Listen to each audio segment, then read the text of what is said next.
Friends, आज हम एक ऐसे इम्पॉर्टेंट टॉपिक पर बात करने वाले हैं जो है स्नेल का नियम।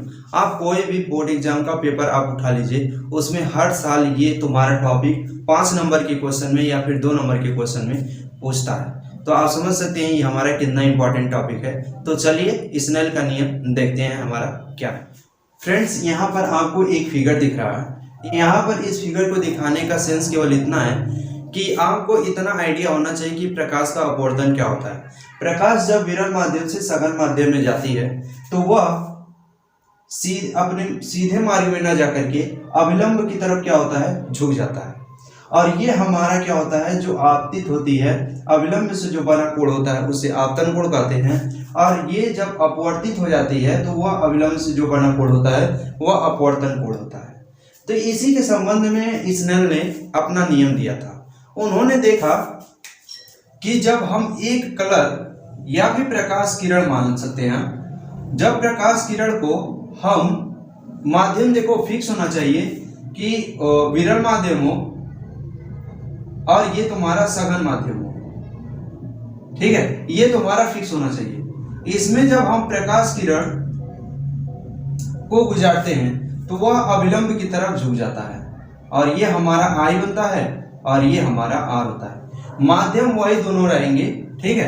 और जब हम आपतन कोण का मान बढ़ाते हैं, ठीक है, आपतन कोण का मान क्या करते हैं, बढ़ाते हैं, तो अब अपवर्तन कोण का मान भी क्या होता है, बढ़ जाता है, ठीक है। ये I1 हो गया तो ये R1 हो गया।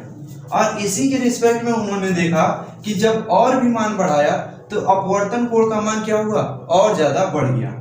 और ऐसे ही उन्होंने जब इसके मान को और कम किया, मतलब आपतन कोण को क्या किया, कम किया, तो उन्होंने देखा कि अपवर्तन कोण का भी मान क्या हो रहा है, घट जा रहा है। मतलब कि जब हम आपतन कोण का मान कम कर दे रहे हैं, ठीक है, I3, तो अपवर्तन कोण का मान भी क्या हो रहा है, कम हो जा रहा है, R3, ठीक है। तो उन्होंने एक चीज इसमें देखा कि यार जब हम आपतन कोण का मान बढ़ा रहे हैं या फिर घटा रहे हैं तो अपवर्तन कोण का मान भी क्या हो रहा है, घट या फिर बढ़ रहा है। तो उन्होंने इसमें ये तुम्हारा क्या था, कोण था, कोण के रिस्पेक्ट में ये सभी चीजें हो रही थी। तो उन्होंने ये डिसाइड किया कि जो हमारा आपतन कोण है I और अपवर्तन कोण R है, इनका ज्या का मतलब साइन का अनुपात क्या होगा, बराबर होगा। उनके कहने का मतलब ये था कि sine I upon sine R equal to होगा sine I1 upon sine R1 equal to sine I3 upon sine R3। उनके कहने का मतलब यही था।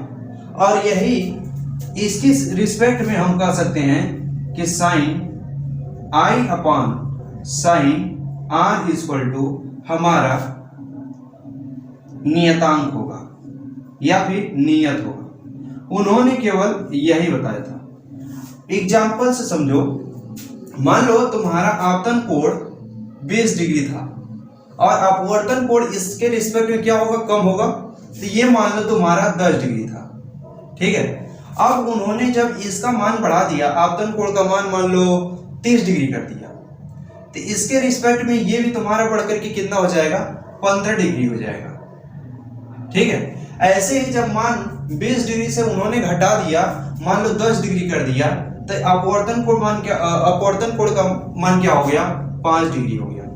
ये देखो एक रेशो में क्या हो रहा है, बढ़ रहे हैं या फिर घट रहे हैं। तो स्नेल ने कहा कि जो आपतन कोण की ज्या होगी और अपवर्तन कोण की ज्या होगी, उनका अनुपात नियत होगा या फिर नियतांक होगा।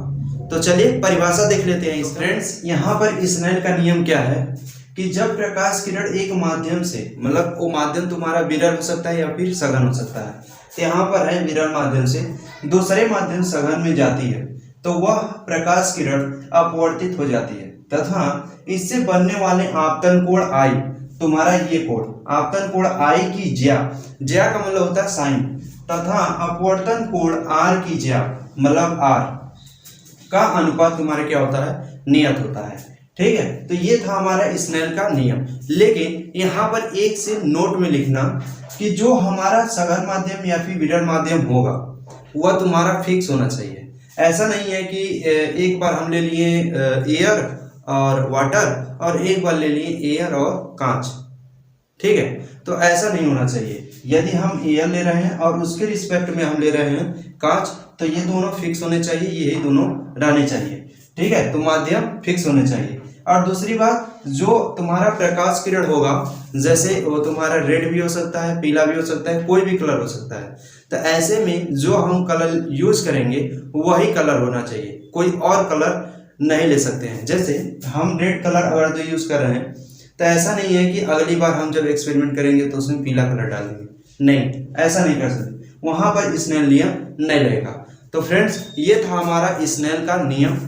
ऐसे इंपॉर्टेंट टॉपिक देखने के लिए चैनल को सब्सक्राइब कीजिए।